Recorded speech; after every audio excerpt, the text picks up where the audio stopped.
ស្វាគមន៍វេណេស៊ុយអេឡាដែលដកខ្លួនចេញពីសមាជិកតុលាការអន្តរជាតិ ICC អាមេរិកសប្បាយណាស់នៅពេលដែលឮរដ្ឋាភិបាលវេណេស៊ុយអេឡាថ្មីនេះដែលគេចាប់ផ្ដើមដកខ្លួនពីសមាជិកតុលាការព្រំដែនអន្តរជាតិ ICC អញ្ចឹងបានន័យថាពេលវេណេស៊ុយអេឡាដកខ្លួនទៅ ICC នៅសល់សមាជិកតែ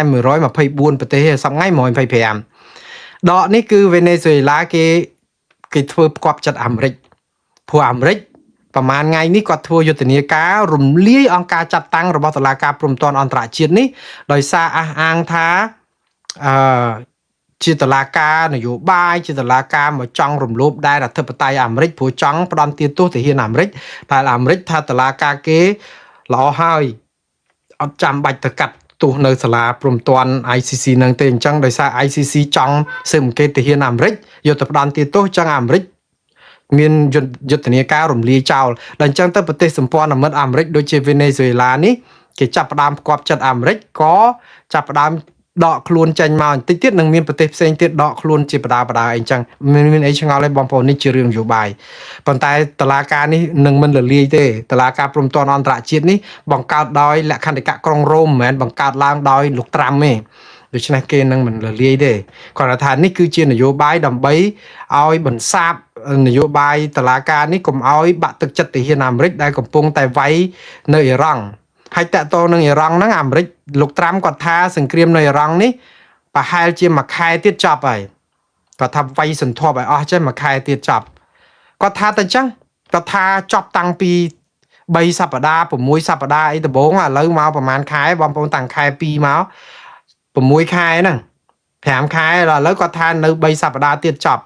ជឿគាត់សិនណាកុំឲ្យនេះឆាប់ចប់ក្រៅពីរឿងនេះគឺម្សិលមិញមានរដ្ឋមន្ត្រីការបរទេសអ៊ីរ៉ង់មកផ្ដល់បទសម្ភាសន៍ឲ្យទូរទស្សន៍អាមេរិករសារព័ត៌មានអាមេរិកហ្នឹងគឺគេនិយាយថាតើអ៊ីរ៉ង់ពិតជាកំពុងលួចចរចាជាមួយអាមេរិកហ្នឹងមែនទេរដ្ឋមន្ត្រីការបរទេសអ៊ីរ៉ង់មកនេះគាត់ថាអត់មានចរចាអីទាំងអស់គឺអាមេរិកថាជាថាពួកគាត់អត់មានចរចាក៏ការពារដែនអធិបតេយ្យរបស់អ៊ីរ៉ង់ដល់ដំណាក់កាលចុងក្រោយថ្ងៃហ្នឹងគាត់និយាយចឹងតែរឿងចរចាគាត់ថាអត់ចរចាផងព្រោះគាត់ថាចរចាមួយអាមេរិកចាប់ដៃជន់ជើងរាល់ដងអញ្ចឹងឈប់ចរចាទៅតាមតាណាអញ្ចឹងទៅយីអស់ចាដែររងហ្នឹងប៉ុន្តែអាមេរិកក៏អត់ប្រដាក់ដៃដែរបាទអញ្ចឹងខ្ញុំស្លេះព័ត៌មាននេះចុះបាននឹងដែរ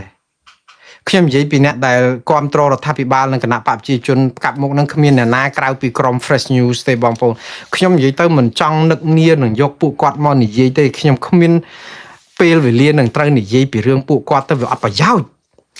ក៏ប៉ុន្តែពួកគាត់នឹងដដែលច្រើនពេកទៅគ្នាក៏ពិបាកដែរសពថ្ងៃគាត់ខ្លាយទៅជាជនរងគ្រោះដែរណាបងប្អូនអញ្ចឹងអ្នកណាក៏ដោយដែលជេរប្រមាថឬក៏ដែលផ្សាយទ្រជើងរដ្ឋាភិបាលដែលកាប់មុខគ្រប់គ្រងគណៈបព្វជិជនកម្ពុជា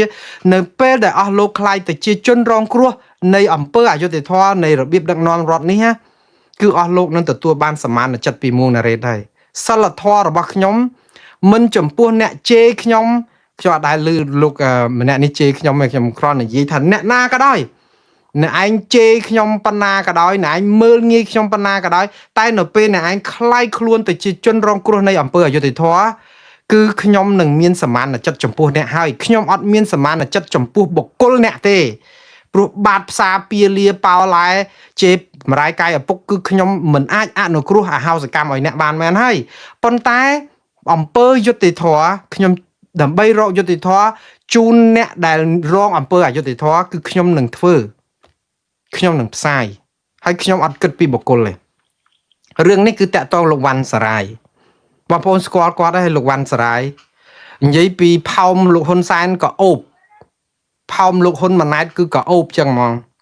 ស្អីក៏អូបដែរឲ្យតែផោមរបស់មន្ត្រីគណៈបព្វជិជនកម្ពុជានិងរដ្ឋាភិបាលគឺគាត់ផ្សាយតែអញ្ចឹងហ្មង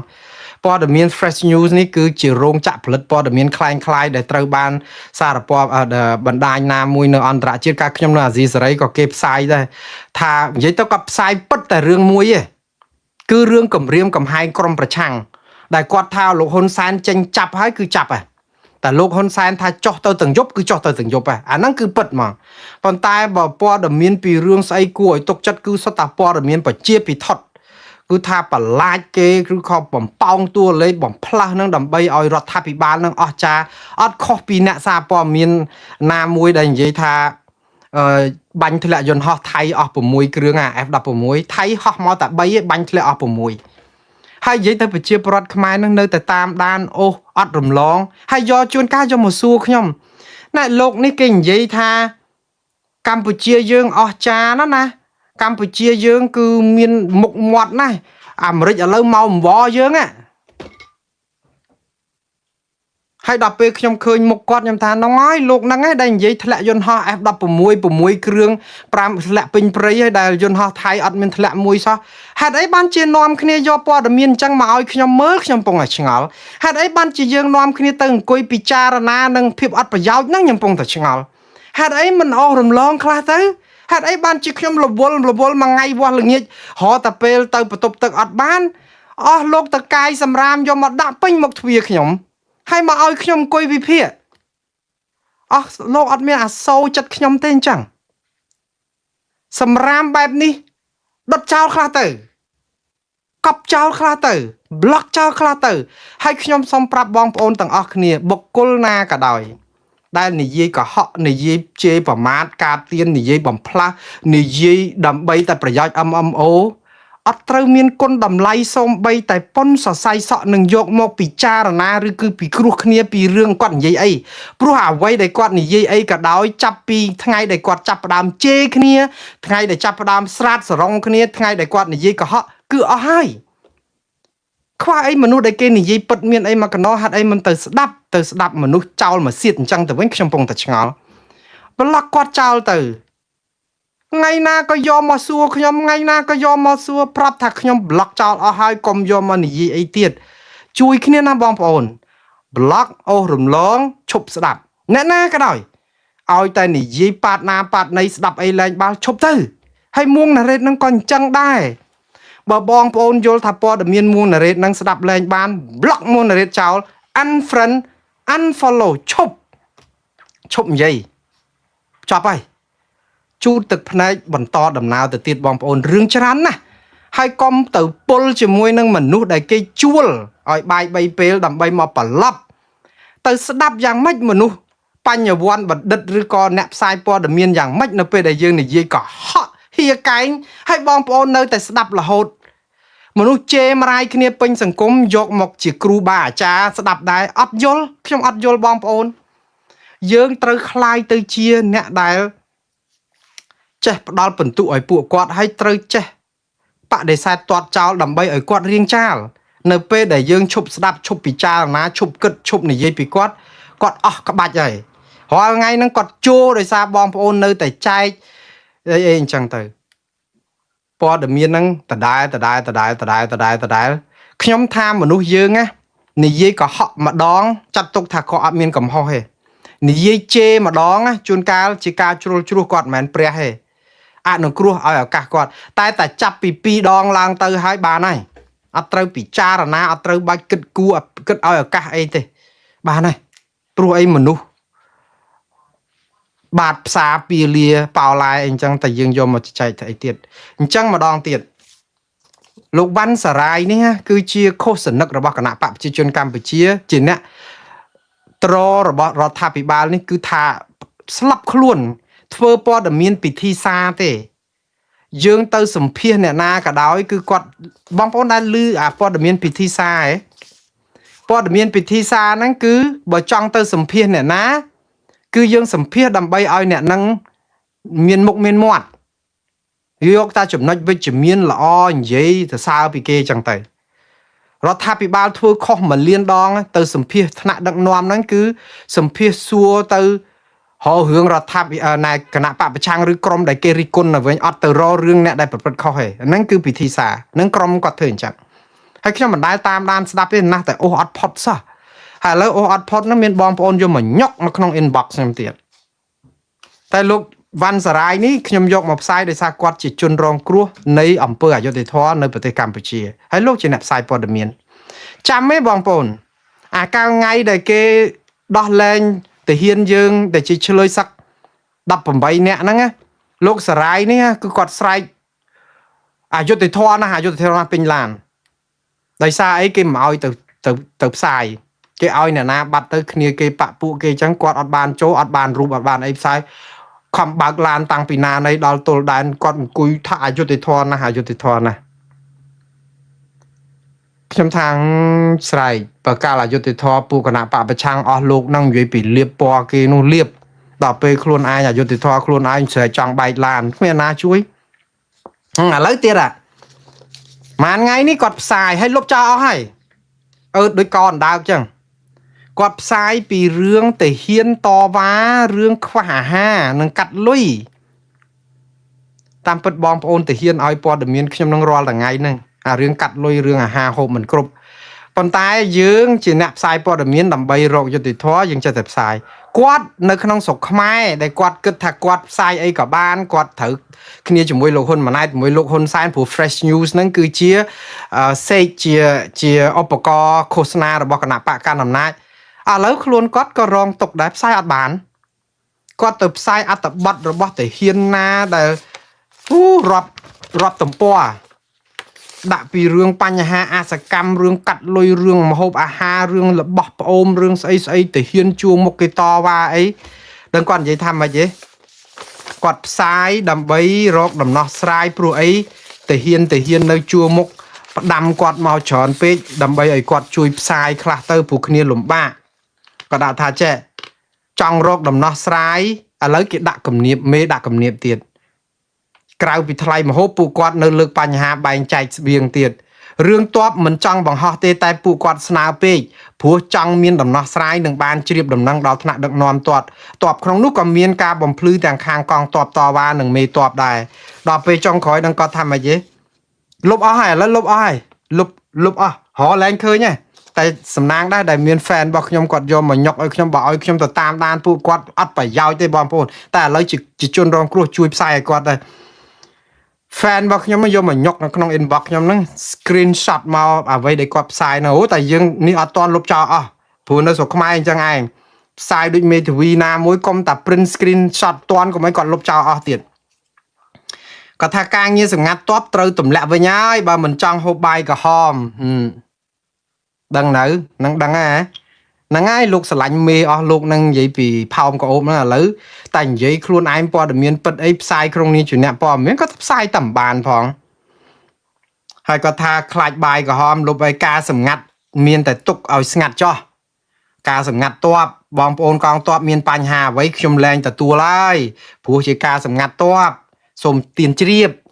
នឹងគាត់និយាយចឹងលោកប៉ាន់សារាយឲ្យ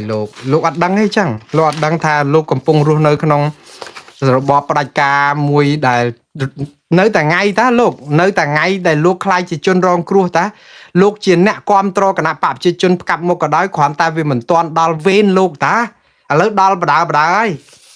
លោកបដិទ្ធកែមលីនិយាយអីទៅអ្នកអត់ធ្វើអីសោះក៏ខ្លាចជាជនរងគ្រោះដែរគ្រាន់តែមិនទាន់ដល់វេន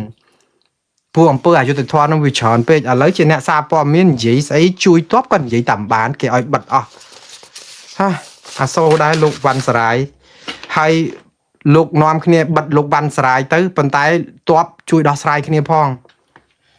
ព្រោះអីគ្នាវេទនាណាស់តបយើងវេទនាជួយគ្នាបងប្អូនបាទឥឡូវព័ត៌មានបន្តទៅទៀតគឺអស់ពីហ្នឹងខ្ញុំមានព័ត៌មានមួយតាក់ទងនឹងសបាយបន្តិចចុះបទនិពន្ធអស់ពឹសធ្វើឲ្យប្រជាពលរដ្ឋខ្មែរស្ងើចសរសើរស្នាដៃអ្នកនិពន្ធទំនុកច្រៀងដែលចែកឋានទៅហើយខ្ញុំនិយាយឲ្យស្មោះត្រង់ខ្ញុំស្រឡាញ់សិល្បៈចម្រៀងណាតាមពិតមិនគួរណាខ្លាយជាអ្នកបកប្រែឬក៏ជាអ្នកកសែតអីទេគួរតែកាន់ក្បាលមីក្រូស្រែកច្រៀងទៅខ្ញុំមិនមែនជាអ្នកចម្រៀងចេះច្រៀងអាជីពអីទេខ្ញុំមិនដែលហាត់ច្រៀងហាត់អីទេប៉ុន្តែនិស័យស្រឡាញ់ចម្រៀងតាំងពីនៅតូចក្រូចឆ្មាចម្រៀងរបស់លោកស៊ីនស៊ីសមុទ្រស្ទើរតែគ្រប់បទរាប់ពាន់បទខ្ញុំចេះទាំងអស់ឲ្យតែមានប៉ារ៉ូលខ្ញុំអាចច្រៀងបានទាំងអស់ចូលចិត្តណាស់ហើយខ្ញុំគ្មានរាត្រីណាមួយដែលខ្ញុំគេងដោយមិនបានស្ដាប់ចម្រៀងលោកស៊ីនស៊ីសមុទ្រទេគឺខ្ញុំមានតន្ត្រីនៅក្នុងត្រចៀកខ្ញុំកំដរខ្ញុំដែលមុនចូលគេងគ្រប់ពេល ការដែលចូលចិត្តចម្រៀងនេះឯងដែលធ្វើឲ្យខ្ញុំคล้ายទៅជាមនុស្សដែលខ្ញុំសពថ្ងៃនេះគឺខ្ញុំស្ដាប់ចម្រៀងខ្ញុំស្ដាប់ពាក្យពេចន៍ក្នុងការច្រៀងខ្ញុំស្ដាប់ការអឿនការអីហើយរៀនសូត្រពីការស្ដាប់ហេតុអីបានជាគេច្រៀងពីរោះហើយស្ដាប់ម្ដងហើយម្ដងទៀតហេតុអីបានជាលោកស៊ីនស៊ីសមុទ្រមានសម្លេងដល់ពីរោះហើយច្រៀងពីរោះទៅទៀត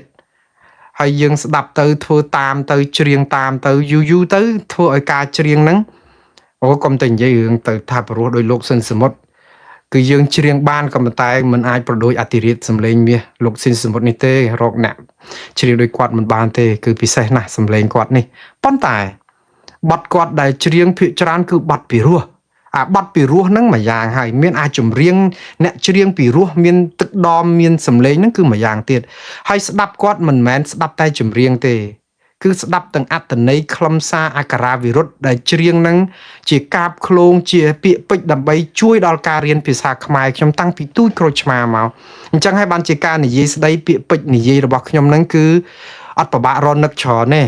ដោយសារតែចម្រៀងទាំងអស់ហ្នឹងឯងអញ្ចឹងខ្ញុំលើកទឹកចិត្តឲ្យបងប្អូនទាំងអស់ចូលចិត្តស្ដាប់ចម្រៀងក៏ប៉ុន្តែកុំស្ដាប់អាចម្រៀងស្អី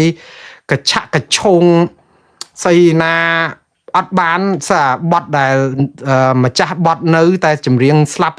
យើងស្ដាប់អាបត់ណាដែលចម្រៀងនៅម្ចាស់ស្លាប់បត់ពីដើមគឺម្ចាស់ស្លាប់អស់ហើយនៅបត់ចម្រៀងបត់ឥឡូវអ្នកចម្រៀងនៅទាំងអស់ស្លាប់តែបត់ទេដោយសារតែអត់អត្តន័យចឹងហើយយើងឲ្យស្ដាប់បទហ្នឹងទៅយើងយកប៉ុន្តែអត់ទេអ្នកនិពន្ធសម័យឥឡូវក៏គេមានអ្នកបកែនៅរស់ច្រើនដែរយ៉ាងនិយាយហ្នឹងខ្ញុំប្រអាប់តែអ្នកណាដែលធ្វើឲ្យតែបានក៏ប៉ុន្តែមានកវីបញ្ញវន្តអីក៏គេបកែដែរដូចស្អីលោកម៉ៃវឌ្ឍនាអីកវីជនបទអីស្នាដៃនិពន្ធរបស់គាត់បកែណាលើកទឹកចិត្តឲ្យបងប្អូនទៅជួយគាំទ្រផងគាត់មានFacebook មួយឈ្មោះថាម៉ៃវឌ្ឍនាកវីជនបទហើយមាន YouTube គាត់ផងគាត់តែនិពន្ធបទចម្រៀងដើម original រួមជាមួយនឹងលោកអុកសំអាតអីផងហើយដែលមានអ្នកច្រៀងដល់ពូកែមួយប្រចាំក្រុមគាត់គឺលោកចិនវឌ្ឍនាអីហ្នឹងគឺខ្ញុំកោតសរសើរណាស់គាត់មានទឹកដមសម្លេងព្រោះហើយក្រុមគាត់ហ្នឹងជួយអភិរក្សស្នាដៃ original មិនចម្លងគេជួយគ្រប់គ្រងគាត់ផងកុំឲ្យដាច់ពោះតែដាច់ពោះគឺគាត់អត់អាចជួយអីយើងបានទេហើយស្នាដៃគាត់ល្អណាស់ខ្ញុំក៏ចូលចិត្តស្ដាប់ចម្រៀងរបស់គាត់ដែរខ្ញុំមិនអាចជួយអីបានក្រៅពីទៅបើកស្ដាប់នៅ YouTube របស់គាត់ទៅដូចជាគ្រប់គ្រងគាត់ដែរអញ្ចឹងចង់ឲ្យបងប្អូនជួយគ្រប់គ្រងគាត់ឲ្យបានច្រើនទៅមើលទៅលោកម៉ៃវឌ្ឍនាកវីជនបទមិនពិបាករកទេស្នាដៃនិពន្ធរបស់គាត់មានចម្រៀង original ច្រើនណាស់លើកទឹកចិត្តពួកគាត់ឲ្យបានច្រើនហើយនៅក្នុងសម័យដែលយើងអត់ត្រូវគ្នាជាមួយថៃទៀតរឹតតែយើងត្រូវពង្រឹងមោទនភាពជាតិខ្មែរយើងនឹងឲ្យបានសម្បើមទៀតខ្ញុំនិយាយពីចម្រៀងហ្នឹងចេះបងប្អូនខ្ញុំចូលចិត្តចម្រៀងរហូតដល់ថាមិនអាចអត់ចម្រៀងក្នុងពេលទទួលទានដំណេកហ្នឹងគឺដោយសារតែចូលចិត្តចឹងទៅក៏ចិត្តតែច្រៀងហើយទៅតែថ្មីនេះគឺខ្ញុំដោយសារតែខ្ញុំផ្សាយព័ត៌មានតឹងអារម្មណ៍ខ្លាំងពេកបងប្អូននិយាយឲ្យស្មោះត្រង់ fan របស់ខ្ញុំប្រាប់មកថាមួយថ្ងៃ stress ស្លាប់ខ្លួនហើយដោយសារតែរឿងចំនួនព្រំដែនរឿងអត់មានដំណោះស្រាយអញ្ចឹងខ្ញុំលើសពីបង្អែមលៀងមាត់ហ្នឹងក៏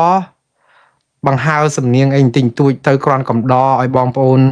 កុំឲ្យ stress ខ្លាំងពេកដោយទាំងខ្ញុំដែរកុំឲ្យ stress ខ្លាំងពេកដែរមិនមែនបានន័យថាស្រុកកំពុងតែកលយុគដីបាត់ទៅថៃ76កន្លែងមកច្រៀងរាំសបាយអត់ទេអត់មានចេតនាបែបហ្នឹងសោះ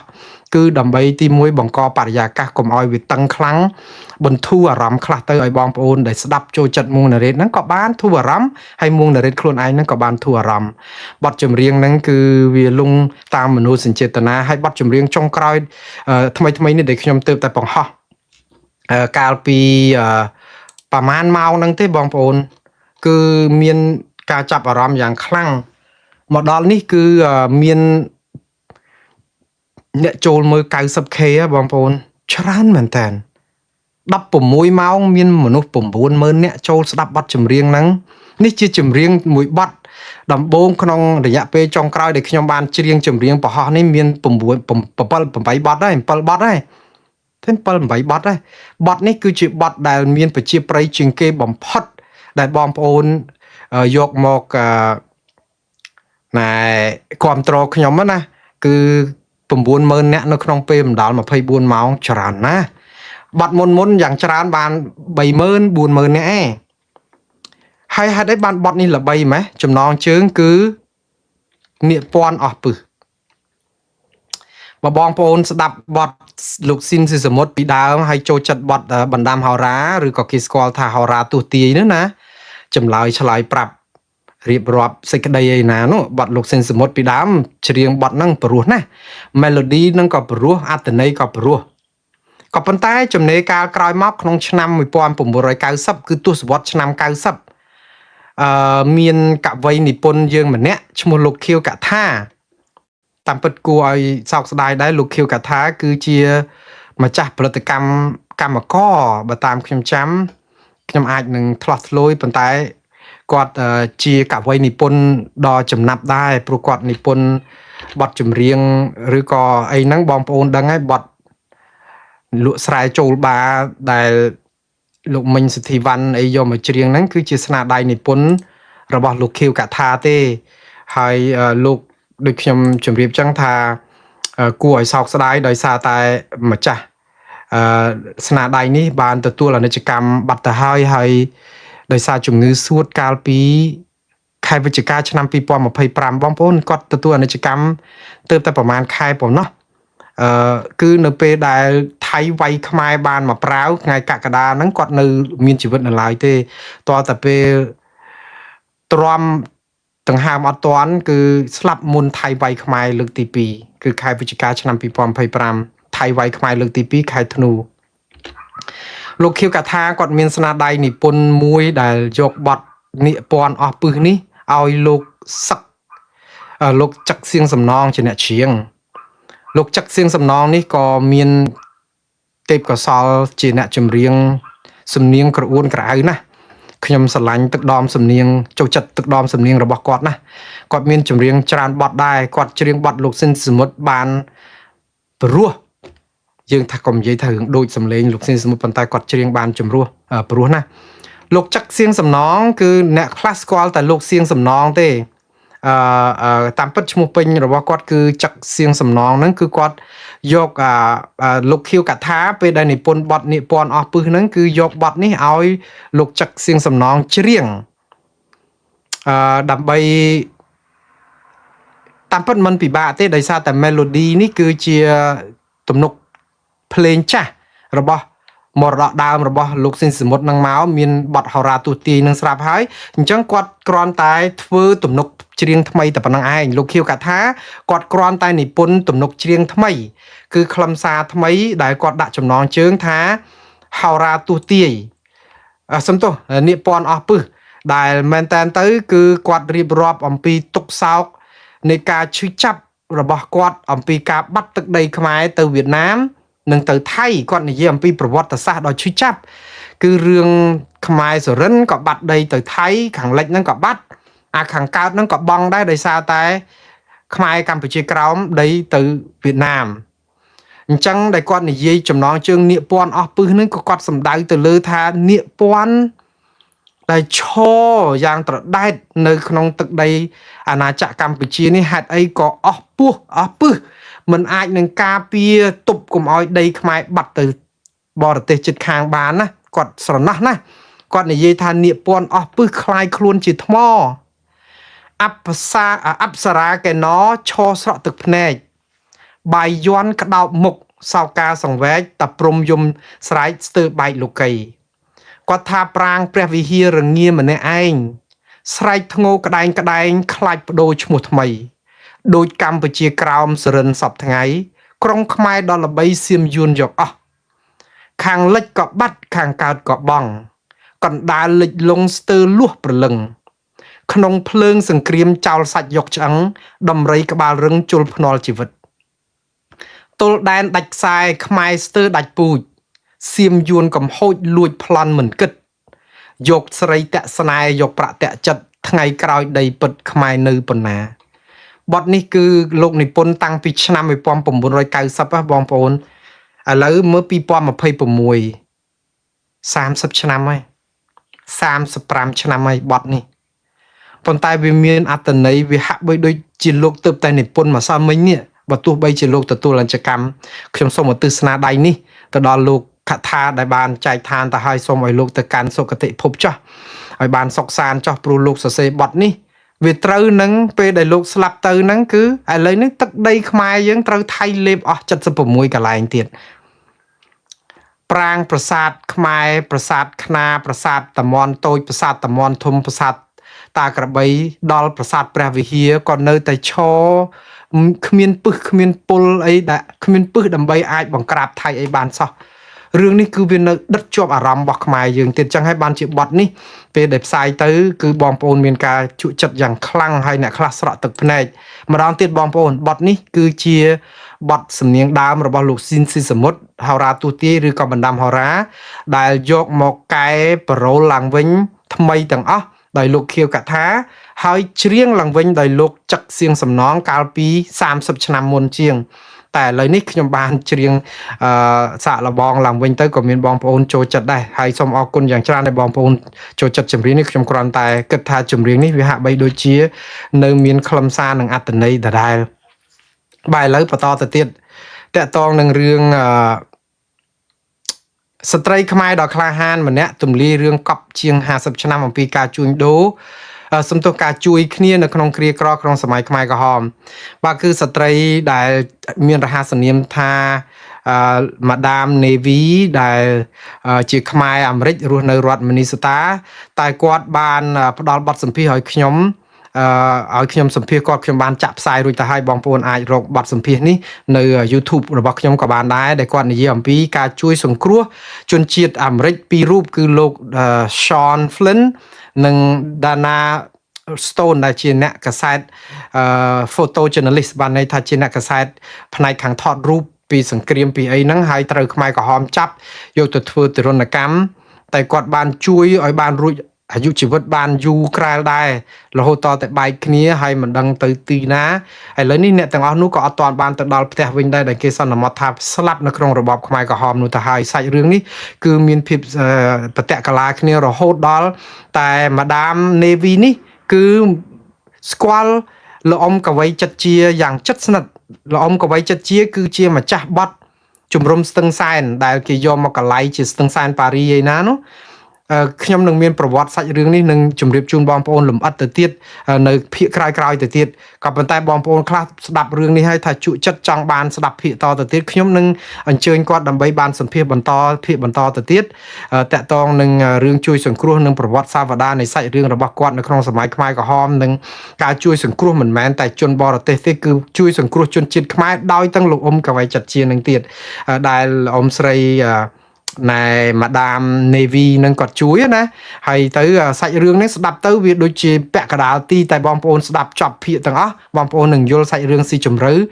នៅប៉ុណ្ណាទុកឲ្យបងប្អូនឆ្ងល់សិនហើយតាមដានព័ត៌មាននេះបន្តទៅទៀតខ្ញុំនឹងបង្ហោះវីដេអូសម្ភាសន៍នេះនៅក្នុង Facebook របស់ខ្ញុំក្រោយខ្ញុំចប់ផ្សាយនេះទៅបន្តិចទៀតនេះដែរដើម្បីឲ្យបងប្អូនដែលលូលទាំថាទៅមើល YouTube គេកាត់លុយអស់ច្រើនពេកមើល Facebook អត់សូវចោះលុយខ្ញុំក៏នឹងធ្វើឲ្យវីដេអូនេះមានលើ Facebook ដើម្បីឲ្យបងប្អូនអាចនឹងបានមើលកុំឲ្យចុះលុយដែរបាទសូមអរគុណបាទឥឡូវចូលដល់ព័ត៌មានបន្តទៀតតកតងនឹងអាមេរិក